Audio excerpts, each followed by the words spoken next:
inflammation. So here's the outline of how this is going to look today. We're going to spend the bulk of our time talking about acute inflammation, or just inflammation. And then, at the very end of the lecture, we'll talk a little bit about chronic inflammation. And it's going to seem like we spend most of our energy talking about acute. And that you would be correct if you felt that way. But here's why. Because the biggest differentiator between acute and chronic is that chronic is just long-term. So it's inflammation that never resolves. Acute inflammation is inflammation that shows up over a defined period of time, bless you, and then it subsides or it goes away. And it's absolutely critical for our survival, inflammation. Inflammation is absolutely critical for our survival. Without it, we wouldn't live. We would succumb to all sorts of different types of infections or diseases that take over our body as opportunistic diseases. So it's a defense mechanism. It's a line of defense. Now, things can go wrong with this normal line of defense. And when things go wrong with inflammation is when we get a lot of different disease states that show up. And so we're going to see inflammation woven throughout the entire semester in most every disease state that we look at. There will be some inflammatory component to it. So if you think about the respiratory system, if you were, the week that we had off for lecture, you guys went to SI, and hopefully some of the types of diseases that you brought up as you went to SI and talked about your 5 diseases that you're most fascinated or interested in. There's going to be an inflammatory process in probably every single one of them, or maybe 90% of them, maybe 9 out of 10 of them. So, for example, if you brought up asthma, maybe because a loved one or yourself wrestles with asthma, whether it's allergy-induced or whether it's exercise-induced, there's an inflammation process involved in asthma. Maybe it's multiple sclerosis. You know somebody in the family that has MS. There's an inflammatory component to the myelin, or the demyelination, the attacking that takes place in an MS patient. Okay? Cancer. Well, there's definitely an inflammatory process that takes place when a tumor is growing in an organ or a tissue and it's displacing everything else around it. How about urinary tract infections? Inflammation. Bladder infections. Inflammation. Crohn's disease. Irritable bowel syndrome. Inflammation. Inflammation. Allergies in general. Inflammation. Organ rejection from a transplant. There's an inflammatory process involved there too. So you're going to see inflammation woven throughout the entire semester, not because I'm sick and twisted and I like talking about inflammation, but because it's there. It's like at the root of most of these diseases. And I'm kind of nerdy where I think it's sort of cool. But if you understand inflammation, you're going to do very well in this class.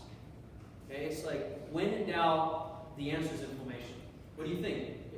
Inflammation? Oh yeah, you're right. So like later in life, when you're rounding on that hospital floor, what do you think, Dr. Well, it looks like inflammation to me. Me too, that's what I think. You guys are going to be having the same conversation. Okay? So it's your sort of get out of jail free card. Just say inflammation, you're going to sound smart. Okay, so survival of organisms. It requires that we're able to eliminate foreign invaders and threats. Some examples include infectious pathogens and damaged tissues. So inflammation is one of our answers to battling these foreign objects or these invaders.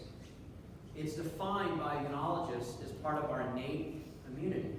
The word innate immunity means you're born with it. It doesn't change. It doesn't adapt. It stays the same. And the response that's triggered is typically the same every single time. So our innate immunity are things that we're born with you don't have to learn. It's not adaptive. If the threat shows up, the innate immune system responds in the exact same way no matter what it is. It doesn't discriminate, oh, it's this type of infection or that type of infection. It just does the same thing every time. And so if we look at things that fall in the category of our first line of defense, they're going to be very non-specific. Now later in the semester, you're going to see we're going to talk about the specific immune system, or the adaptive immune system, where you build antibodies for certain types of diseases, okay? Or where you're going to build up a T-cell response or a lymphocytic response to certain types of invaders. But we're not there yet. Today, we're going to talk mostly about non-specific responses. So our first line of defense are things like epithelial barriers, like your skin. Believe it or not, in patients that are severely burned, there's really only two things that we care about when we treat them. The first one is we're worried about dehydration when they're severely burned. Say like 75% of their body has been burned and the skin's compromised. We worry about dehydration because it keeps all the moisture inside of you. Then the second thing that we worry about is what? Infection. So the skin or hair or mucous membranes are all physical or mechanical, or in addition, they might be biochemical barriers. Right? Your eyes. Your eyes are a very, very susceptible place for contamination. But fortunately, every time you blink, there are lysosomes that actually flood through from the lateral aspect to the medial aspect, and they drain. And that flushes out from your eyes. But one of the worst things that we can do, especially in the fall, flu season's coming up, right? Is don't rub your eyes. Doesn't it feel so, I don't know why it feels so good, but do you know what I'm talking about? Like, you do like a good hand washing, you get home, you kick back, maybe grab the newspaper, your favorite beverage, and just start rubbing your eyes. It's like, oh. But it's like the worst thing that you can do. You should probably take your contacts out first. Otherwise they end up like, but that is probably one of the worst things that we can do, because you're introducing foreign material, right? Our hands are full of bacteria. But make hypochondriacs of you at the end of the semester, I promise. So the next line of innate system are phagocytes. Macrophages fall into this category of phagocytes. Phagocytes are cells that actually will eat particles. They'll phagocytose, they'll ingest it, they'll bring it in, and then they break it down. We're going to see how they do that later today. Then we also have these molecules known as complement, manufactured by the liver. They serve an assistive role, a complementary role in the innate immune system. That's why they're called complement. So they help to stimulate inflammation in certain disease states. They may actually stimulate lysis of a foreign object or a bacteria cell. And then also are what we call natural killer cells. Not much is known about natural killer cells. We'll talk about them a little bit later in the semester. But they technically fall underneath this category of the innate immune system, because they don't change the way they behave mechanistically. Okay, they go and they seek out a cell that's been labeled and they kill it. And then you can see over here, we've got our adaptive immune system that we're going to talk about later in the semester. Okay? So our second line of defense is inflammation. First line of defense is our innate immunity, and this is really all the time that we're going to spend on that line of defense. Second line of defense is inflammation, and we're going to spend most of today talking about inflammation. And we're going to look at all the different components on this summary slide. This is a really nice summary slide for you guys to maybe asterisk or highlight and say, okay, if you can, by test day, go through and explain all the different things that are happening. This is a blood vessel. This is inside of a blood vessel that are happening with the recruitment of an inflammatory response. And I would say that you have a good handle on it. Now, our third line of defense, just for sake of completion, is the specific immunity or the adaptive immunity. Two words for the same thing. And we'll come to this in a couple of weeks. All right, so going back to inflammation, as we set the stage for inflammation, we see some very characteristic signs that all of you are most likely familiar with. So we see categories of dolor or pain, rubor or redness, pallor or heat, tumor or swelling in an inflammatory response. And hopefully after today, why this happens will be a little bit more obvious. And the next time you actually see inflammation surrounding the cut, if you get a cut, you can kind of evaluate it maybe the second or third day, and the border regions of the cut are definitely more red than the rest of your skin. Okay? It's definitely irritated at some level, and what's going on under the skin is what we're going to talk about. If you've got a cut that's healing and it's a large wound, you may see that not only does it change color, but it actually produces a level of heat. Or maybe a better example would be if you've sprained an ankle, okay, really, really badly, or you've twisted a knee really badly and it swells up. And it swells up so much, like, people will complain when they tear an ACL that the knee swells up where, you can't even tell there's a kneecap there. And if you feel that, it feels warm to touch. And that's because it's being perfused with more blood. And we'll talk about that today.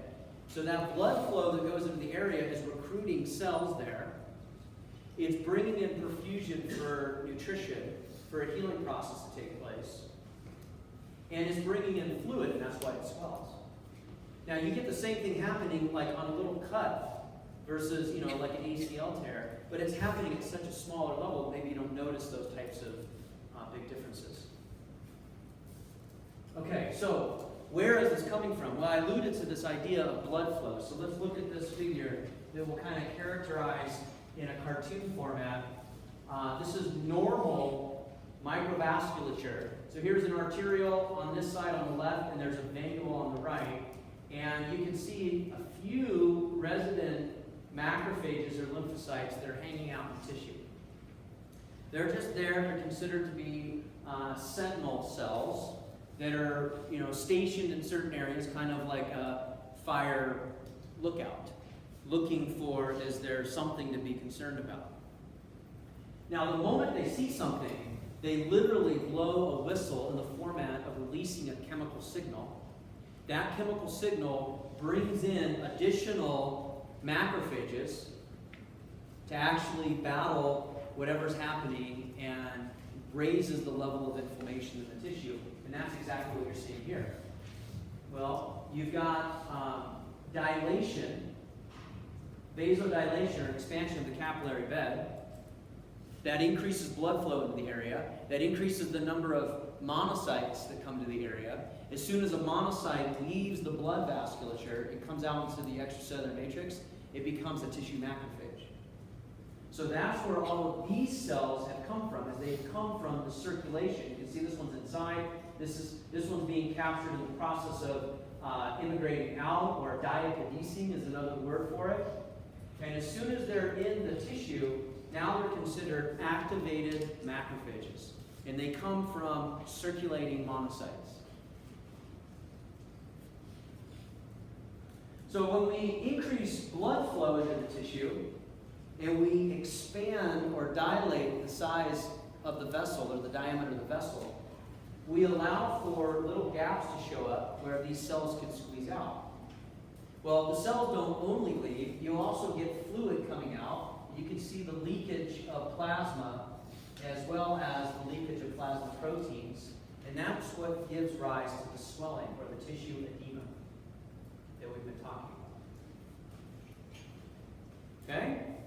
So first, the blood vessel has to change. Secondly, then the cells migrate out, and then they also bring out fluid as well as proteins, and now you have all of that into the tissue to do its thing. So first response is vasodilation. Vasodilation, so you can expand the blood volume that's going to the area. The vasodilation also helps to, at the local level, slow down flow or lead to what we consider a transient stasis. And the reason that's important is these cells need to have the ability to migrate out of the vasculature. So the analogy would be getting off of a bus. You want the bus to ideally stop or slow down so that you can exit carefully. If it's going 40 miles an hour down, the street and it passes the bus stop, you can still theoretically exit, but it's going to be a little bit more aggressive. Okay? So the idea here is you vasodilate, that locally slows down that blood flow, so it gives those cells the ability to kind of exit in a smooth fashion. We increase the permeability. This helps promote stasis some more. This increases our oncotic pressure in the extracellular fluid. The extracellular fluid, that's the fluid outside the blood vessel. And the oncotic pressure goes up because we've got proteins that are coming out. And as the oncotic pressure goes up, proteins leave, plasma proteins. Water likes to follow solutes, and so the water is going to continue to flow out, the fluid. This is what gives rise to both transudates as well as exudates. So what's the difference between a transudate and an exudate? Anybody have some ideas? Big difference between a transudate and an exudate. Yeah, front row. Which one leaks fluid? Transudate leaks fluid, and an exudate? It flows around inside. Well, it's fluid and protein. Exudate is fluid and protein, and a transudate is fluid only. Okay? And so here is another cartoon diagram of a cross-sectional view, or a longitudinal sectional view, longitudinal sectional view of a blood vessel. And so you see these little squished pancake-like cells? Those are endothelial cells. Right? So the nucleus is the little purple dot, and they're holding on to each other right here. Right? They hold on to each other with these tight junctions. And when you vasodilate and you open up the diameter of the vessel, you actually break some of those connections. You allow those endothelial cells to dissociate from their cell-cell interaction. And you can see that down here. So if you go from here to here, and you have this large gap, it's a big enough gap that fluid and plasma proteins can leak out. And so this would be the situation of exudate. Before you get to the exudate, along the way, as you have smaller gaps that allow for fluid to leak, but not proteins. Okay? So what chemicals can cause this? And some of you are, maybe wondering, all right, well, I understand that the blood vessel dilates. You're going to tell me how it dilates. Well, why does it dilate? What's the whole point? So, let's back up for a second. If you have a local area here that has a foreign object, let's say it's a bacteria, a microbacteria, and there's a nearby blood vessel, and a resident macrophage that was sitting there discovers it, and it releases a signal to the blood vessel to say, bring out more macrophages. So one of the first things that it's going to do is it's going to dilate the blood vessel, slow down blood flow locally, stasis. It's going to cause some other things to happen at the level of the endothelium. We'll talk about that. I got a little video to show you.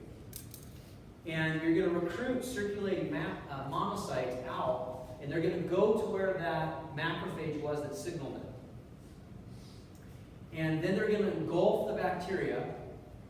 Once they engulf the bacteria into a phagosome, it's going to fuse with a lysosome that has enzymes in it, and it makes a phagolysosome, and those enzymes will digest away that bacteria.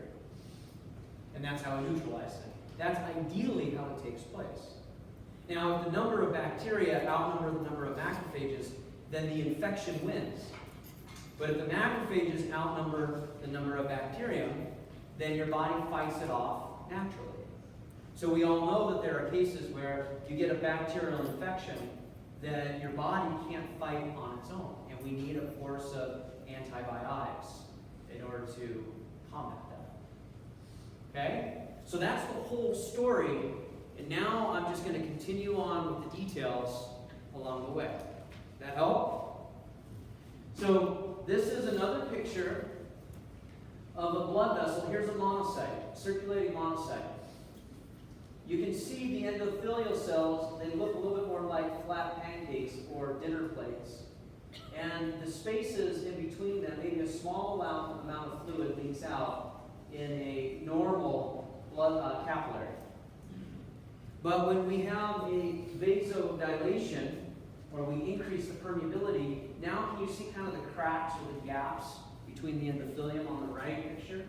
This allows for more fluid to leak out, as well as this monocyte to literally squeeze through that gap. And that's that word known as diakinesis. So what causes all this chemically? Well, the vasodilation is caused by a molecule known as histamine, amongst other things. Histamine is manufactured by mast cells. This increases the vascular permeability. Now, there's a couple of other factors that are important. These aren't the only ones. These are kind of the big ones that I want you to be aware of. These are the ones that I would test you on the exam. So, for example, an exam question might look something like, which of the following are potent vasodilators? And I would list histamine, kinins, and then I'd maybe list one or two bogus ones, and then I might have an A and B only. Make sense? The dreaded A and B only? Okay, so that's how I would take information as I'm building the lecture exam, or the exam from the lectures, and I'm going to take this information and say, okay, I know I talked about vascular permeability. It's totally fair game to ask a question about vascular permeability. Well, why don't I ask about chemical mediators that stimulate vascular permeability? Which of the following are chemical mediators that stimulate vascular permeability? That would be a great question.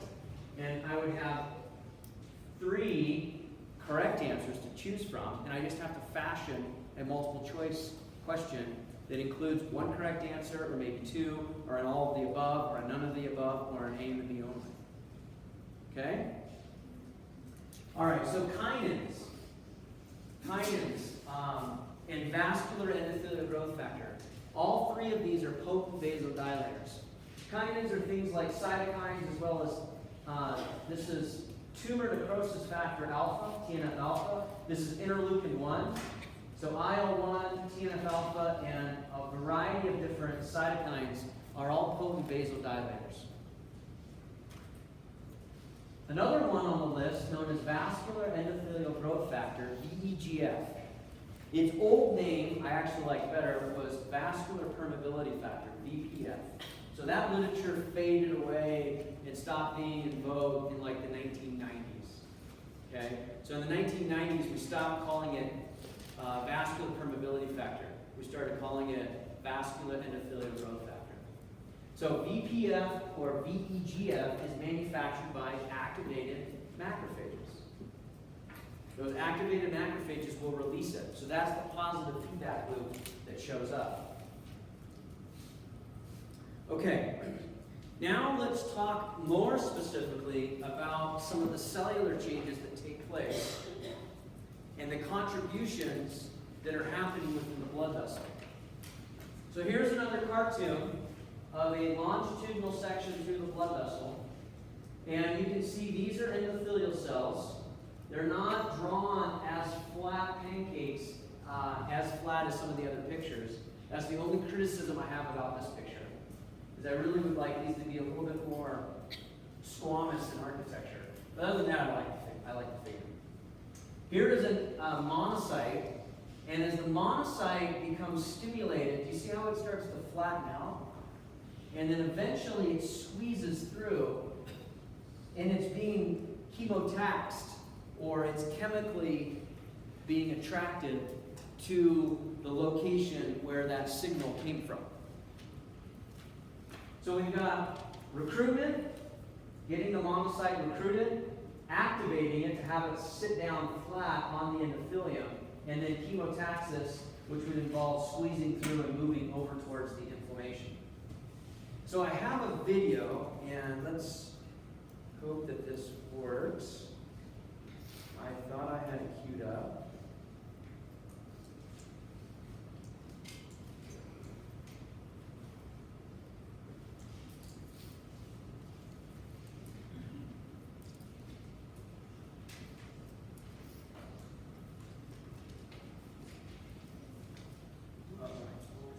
Oh, there it goes. Hang on.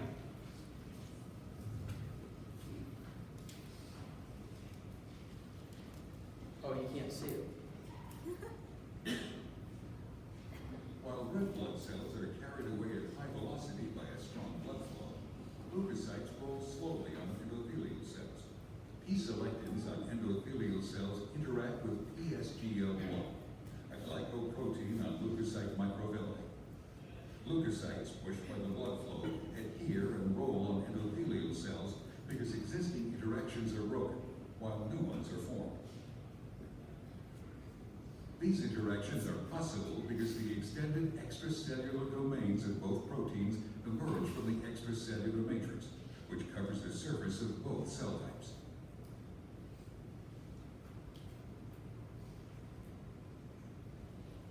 The outer leaflet of the lipid bilayer is enriched in sphingolipids and phosphatidylcholine. Sphingolipid-rich rafts raised above the rest of the leaflet recruit specific membrane proteins. Rafts' rigidity is caused by the tight packing of cholesterol molecules against the straight sphingolipids hydrocarbon chains. Outside the rafts, kinks and unsaturated hydrocarbon chains I and have a lower note. cholesterol. I'm like, this is nothing about inflammation because it's at 6:43. So we would have sat here for like 6 minutes scratching our heads. And if you're like, did we cover any of that crap? You'd be right, we didn't. So here we go. Chemokines secreted by endothelial cells bind to the extracellular domains of G protein-coupled membrane receptors. This binding causes a conformational change in the cytosolic portion of the receptor and the consequent activation of a subunit of the G protein. The activation of the G protein subunit triggers a cascade of protein activation, which in turn leads to the activation and clustering of integrins inside lipid rafts. So this is getting the integrins activated. Change occurs in the extracellular domain of the activated integrins. This now allows for their interaction with ICAM proteins displayed at the surface of the endothelial cells. These strong interactions immobilize the rolling leukocyte at the site of inflammation. Additional signaling events cause a profound reorganization of the cytoskeleton, resulting in the spreading of one edge of the leukocyte. Watch it The squeeze leading through. edge of the leukocyte inserts itself between endothelial cells, and the leukocyte migrates through the blood vessel wall into the inflamed tissue. Rolling, activation, adhesion, and transendothelial migration are the 4 steps of a process called leukocyte extravasation.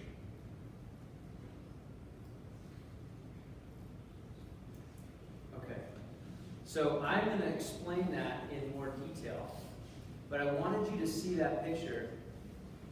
And if you like videos and you kind of got it, but you wanted to see it again, you go to 6:43 or 6:40 on that video that's in the lecture, and you can watch this happen again.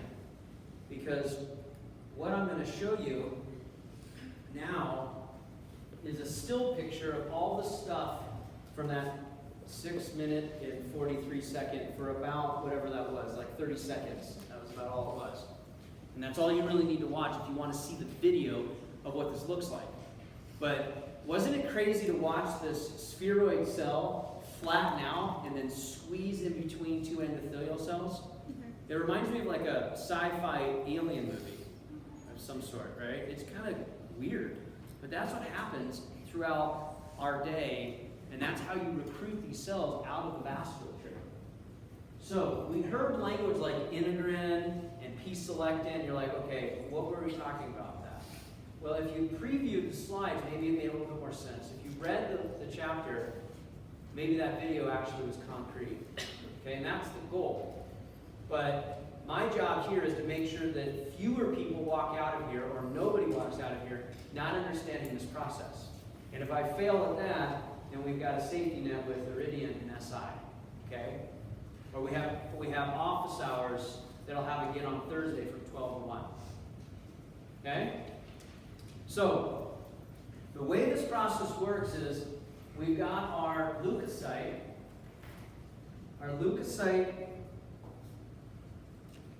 right here, and it's expressing these surface membrane domains. And so, for example, the one I want you to focus on, or the two that I want you to focus on, this green one is called the Cellular X-modified glycoprotein, and it has an affinity for the E-selectin. And it also has affinity for P-selectin. So the selectin families that are expressed on the endothelial cell bind this Cellular X-modified glycoprotein. That's just a fancy word for a sugar-coated protein on a leukocyte. Okay? So as this binds selectin, it binds in a weak state. And as it binds in a weak state, because it's in blood flow, it gets pushed and those bonds break. And that's what causes it to start to roll. Make sense? As it rolls, more of those glycoprotein attachments hit selectin molecules, and they bind momentarily, and then they break. And that's why it's rolling in a slow roll. If you looked at the video, you saw red blood cells flying by at normal blood flow. And this monocyte that's rolling, it's rolling because the expression on the endothelial cell of the selectin molecule finding the modified glycoprotein on the circulating leukocyte. Okay? So that's the first step of how this starts to roll. The next receptor I want you to look at is this low affinity integrin state. So this is the integrin molecule in a low affinity. When it goes kind of like from here to this, that's high affinity. So you see how it looks like this? It's low affinity, and a couple of moments later, if it's like this, it's high affinity. Like, you know, made the extra point for those football fans.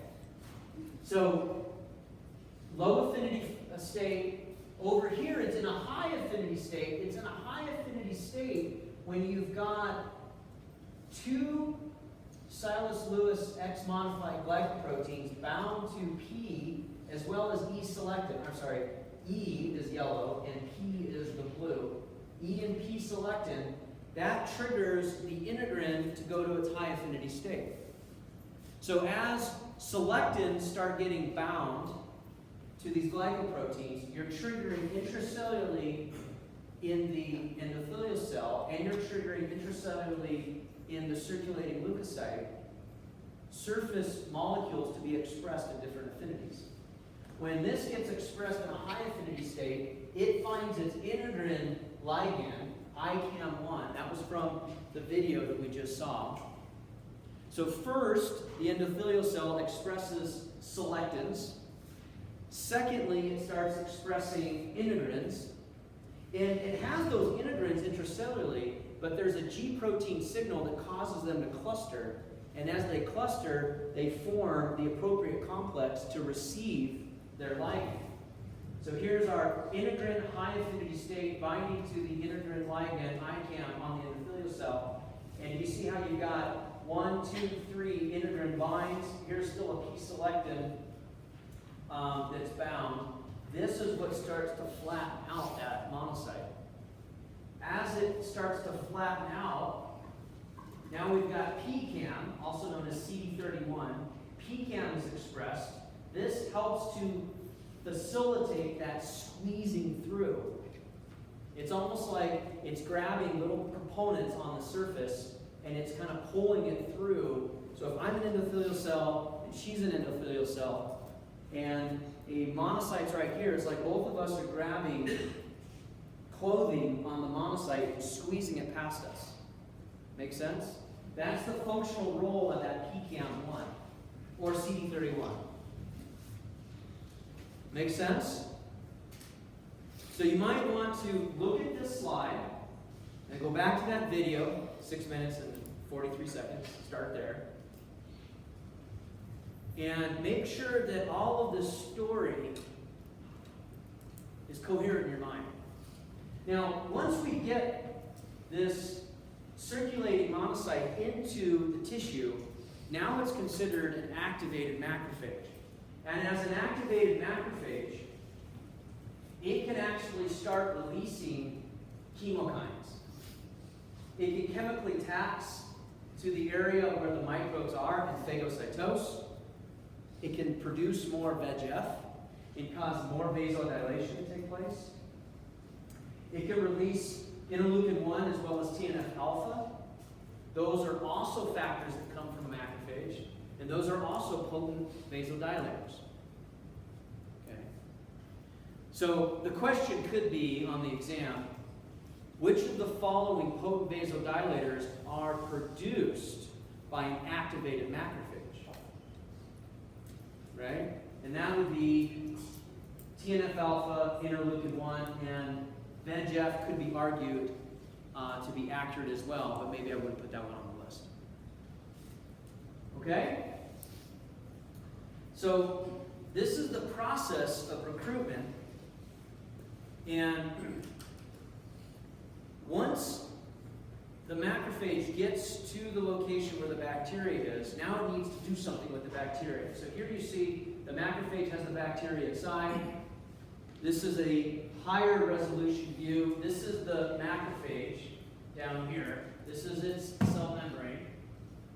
And here you can, hello? Just. Uh-oh. Maybe I ran out of batteries. Oh yeah, I did.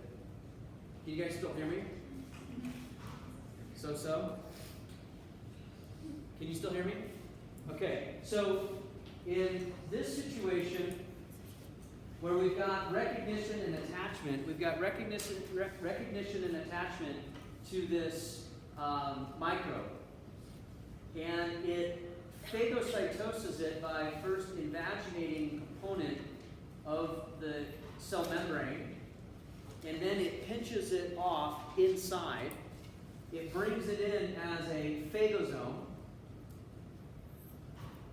This will fuse with a lysosome that contains enzymes.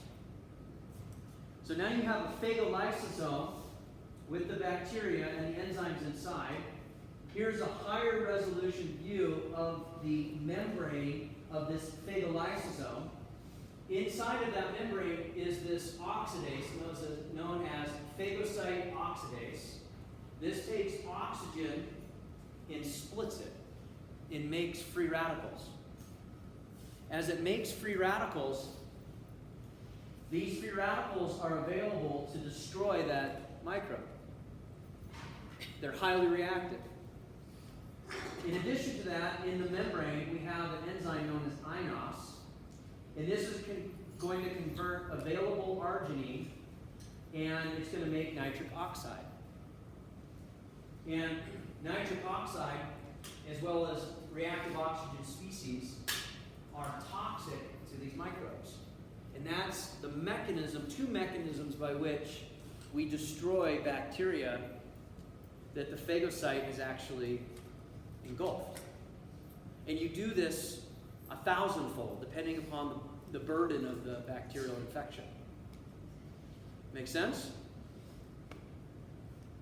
So, if this all happens well, everything's fine. If the bacteria is at the level when it gets inside, it's so aggressive that it destroys the macrophage, and this manufacturing of harmful reactive oxygen species and nitric oxide isn't enough to kill the microbe, and the microbe starts to take over, and the macrophage itself dies and lyses. It dumps out all of these enzymes, and it dumps out all of the nitric oxide and reactive oxygen species into the surrounding tissue. And that's not good. Does that make sense? So those would be considered less desirable effects, ... Okay, that's what I mean by that. Is this normally works fine, but when it goes south and the bacteria overtakes, you get the leakage of enzymes nitric oxide and reactive oxygen species into the surrounding tissue, and that causes a cascade of worse events in that damaged tissue. This reactive oxygen species process contained within a lysosome is known as respiratory burst. So we use oxygen to create a free radical, and we destroy bacteria using this respiratory burst mechanism. Okay, so when you hear that, that's a favorable thing. So we have opsonization, which is getting it prepped for engulfment, and then phagocytosis, and then ultimately respiratory burst. And that's how you get rid of the microbe. But now I just told you, if it doesn't go well, then you have the spillage of all of the contents of this phagocyte into the surrounding tissue, and that's not good.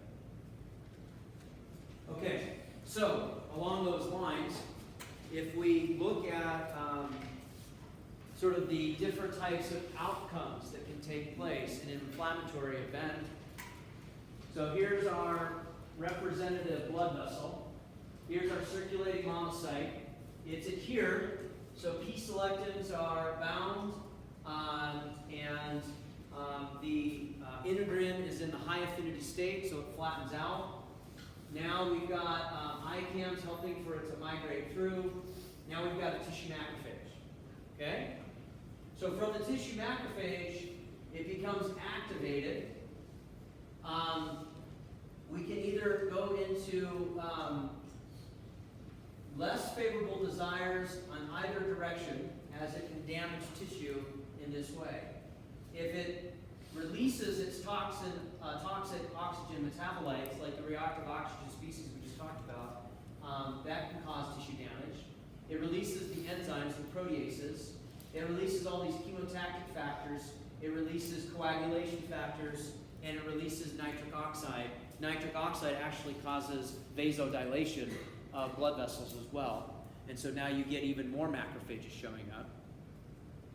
Or, on this side, we can talk about the harmful things to the extracellular matrix, or what we call fibrosis. So, the macrophage in an activated state is going to make platelet-derived growth factor, fibroblast growth factor, transforming growth factor beta, PDGF, FGF, TGF-beta. All of these growth factors stimulate more macrophages to show up. It stimulates the production of fibrin deposits. It increases collagen deposition. It causes the remodeling of that collagen and that fibrin into a scar. And that's what we see. These two events are what we see when these macrophages stick around for a long time. Now again, this is a prelude to chronic inflammation, which we're going to talk about later this afternoon. But this is the slide that we'll reference when we come back this afternoon to chronic inflammation. Because if these macrophages are there to destroy the bacteria, that's great. Once the bacteria is gone, we want them to go away. If they don't, they stick around, then you've got this pink box and this blue box of bad stuff that can happen. And that's all of the disease states of chronic inflammation. Okay? So if we take liver cirrhosis, for example. Liver cirrhosis, in the liver you have a special type of macrophage. But those macrophages in the liver, those Kupffer cells, are in an activated state in the liver parenchyma, in the extracellular matrix, and they're cranking out growth factors all the time. And they're making scar. Fibrosis is another word for scar. And so in a chronic alcoholic cirrhotic liver patient, there is tremendous scarring of the liver as a result of this inflammatory response. It's never subsided. It's happened for years, and it's never gone away. So we'll see it come back later this semester when we talk about liver and kidney disorders, and we'll look at cirrhosis. Okay? Here's a picture of a macrophage, scanning electron micrograph of a macrophage, just to give you an appreciation for what these cells look like. So here's the cell body. It's moving from lower right to upper left, and as it moves on this surface, it's stretching out as it crawls. Here's another picture that came from the cover of Surfaces and Biomaterials magazine that I get. Yeah, those are the kind of magazines I read, Surfaces and Biomaterials. Yeah. It's not like, Field and Stream, or, hunting and fishing. It's biomaterials, but those other ones are nice too. But this one looks like craters on the moon, okay, doesn't it? Well, this is a this is the surface of a hip implant. And they took this out of the patient, and they wanted to evaluate the ability for the in vivo surface to be anti-corrosive. And they found that the inflammatory cells, including macrophages, that sat on this surface, which is a cobalt chromium metal, right? A hard, artificial hip is supposed to be smooth. These are the pock marks that were made by these macrophages as they're trying to digest this cobalt chromium in a patient's hip. Okay? That's the ability of these cells to actually degrade stuff. So if that's bacteria, that's wonderful. If it's an artificial hip and you want it to stick around for a couple of decades, then we have a challenge in front of us because the body sees it. Make sense? Pretty crazy picture, but I think a picture says 1,000 words, where now you see the digestive ability of these macrophages and how potent they can be. This is artificially manufactured cobalt chromium. Anti-corrosive, by the way. Not to macrophages. They can chew it up. Look at that. Okay, if we look at this response in healing, we're going to see a couple of graphs. We're going to take a break. It's the last slide before a break. We see this cellular response. This is days. So in acute inflammation, remember we're mostly talking about acute inflammation. Maybe for a couple of slides there I talked about chronic. Just a prelude to what's happening here later this afternoon after the break. But in the first day you get vascular changes that lead to tissue edema. You recruit fluid and proteins. If you get all of this plasma fluid into the tissue, when the cells get there, you have all this nutrition for them. Some students ask, why open it up? If they can squeeze through, why don't you just open it up a little bit so you don't get a lot of fluid coming out? Because all of that swelling is really annoying. It'd be nice if I could still bend my ankle while it's healing. It's sorry to inconvenience you. However, the macrophages that want to be there, they need nutrition. And so the biology does make sense that you open up the holes large enough where the macrophages can squeeze through, but so can nutritional fluid. So you get the fluid there first. The first cells to show up on the scene are neutrophils. Then the second cells to show up are recruited macrophages. Okay, I'm going to say that again because that's an important factor for you to remember. The first cells to respond right after the fluid shows up are circulating neutrophils. And you can see the neutrophils drop off by day 2. They're the first responders. The second cell to show up are these macrophages that we've been spending most of our time on. These are the ones that stick around usually for about 14 days.